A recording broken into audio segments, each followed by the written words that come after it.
خبر شامل کریں گے محمد مزمل ڈپٹی بیورو چیف کی حافظ آباد سے۔ ہمارے معاشرے میں جادو اور جنات کا کافی خوف پایا جاتا ہے، اس کا حقیقت کے ساتھ کہاں تک تعلق ہے، اور اگر انسان اس قسم کی ذہنی اور جسمانی مشکلات کا شکار ہو جاتا ہے تو کیا اس کا کوئی حل ہے؟ مزید جانیں گے محمد مزمل ڈپٹی بیورو چیف کی اس رپورٹ میں۔ سر کیسے ہیں آپ؟ جیسا کہ آپ جانتے ہیں میں ہوں آپ کا اپنا میزبان محمد مزمل، آپ دیکھ رہے ہیں ENN نیوز۔ میں اس وقت موجود ہوں اپنے مین سرگودا روڈ پہ محترم جناب مجیب الرحمان صاحب کے پاس۔ ان سے ہم جانتے ہیں کہ ہمارے معاشرے میں جادو جنات کا خوف کافی حد تک پایا جاتا ہے، اس کا حقیقت کے ساتھ کیا تعلق ہے؟ جی السلام علیکم۔ وعلیکم السلام۔ جی سر کیسے ہیں آپ؟ الحمدللہ۔ جی سر ہمیں بتائیے گا کہ ہمارے معاشرے میں جنات کا کافی خوف پایا جاتا ہے، اس کا جو معاشرے کے ساتھ کیا تعلق ہے؟ بسم اللہ الرحمن الرحیم۔ جی محمد مزمل بھائی، سب سے پہلے آپ کا شکریہ کہ آپ ایک اہم موضوع کو لے کے یہاں پہنچے۔ اس حوالے سے واقعی ہمارے معاشرے میں اور ہماری عوام کو آگاہی دینے کی ضرورت ہے۔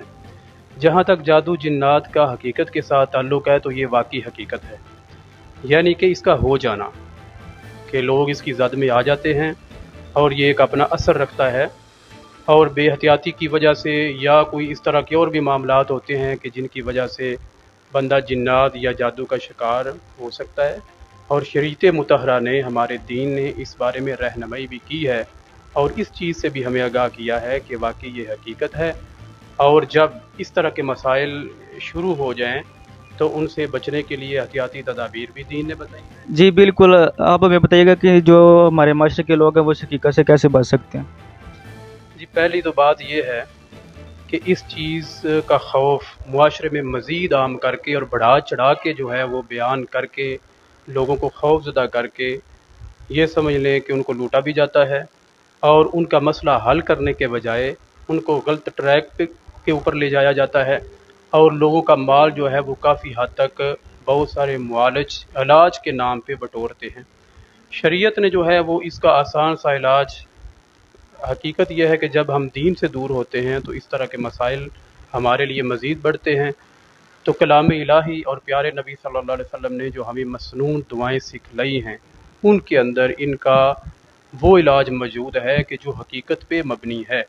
اس کے علاوہ باقی جو ٹوٹکے ہیں یا بہت سارے لوگ جو ہیں وہ عجیب و غریب قسم کی ڈیمانڈیں کرتے ہیں اور لوگوں کو مزید الجھن کے اندر جو ہے وہ الجھا دیتے ہیں، تو ہمیں کلام الہی کی طرف آنا چاہیے، مسنون دعاؤں کی طرف آنا چاہیے، اور وہ علاج جو شریعت مطہرہ نے ہمیں بتایا ہے اس کی طرف انشاءاللہ ہم آئیں گے تو اس کا توڑ جو ہے وہ ممکن ہے اور اس سے بچا بھی جا سکتا ہے۔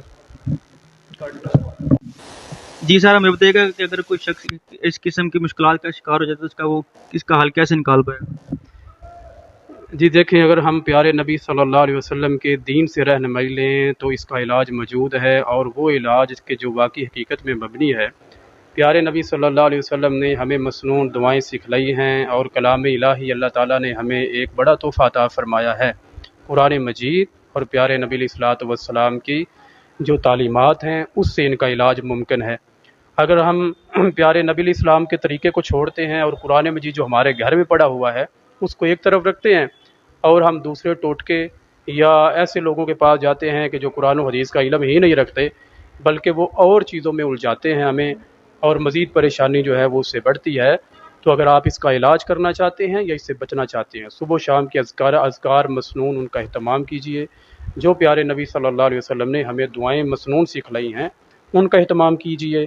فلک ناس صبح و شام جو ہے ہر نماز کے بعد اور صبح و شام اس کا اہتمام کیجئے، اور باقی آپ کسی بھی اچھے معالج سے کہ جو شرعی علاج کرتا ہو صرف قرآن کے ذریعے اور مسنون دعاؤں کے ذریعے، تو اس سے رابطہ کیجئے، اور اس کی رہنمائی میں جب آپ چلیں گے تو انشاءاللہ اس سے ضرور چھٹکارا پائیں گے اور ساری زندگی کے لیے انشاءاللہ نجات پائیں گے۔ جی بالکل۔ جی مجیب الرحمان صاحب ہمیں بتائیے گا کہ اگر آپ کسی شخص کی رہنمائی کرنا چاہیں تو کیا وہ آپ سے رابطہ کر سکتا ہے؟ جی بالکل، اگر کسی شخص کو رہنمائی چاہیے تو یہ فون نمبر ہمارا موجود ہے، میرے ساتھ انشاءاللہ رابطہ کر سکتے ہیں، تو جہاں تک ممکن ہو سکا میں انشاءاللہ رہنمائی بھی کروں گا اور حوصلہ افزائی بھی کریں گے ہم، اور جو ہے وہ قرآن و سنت کے مطابق جو علاج ہے اس حوالے سے جو ہے وہ انشاءاللہ ہم آگاہی بھی دیں گے۔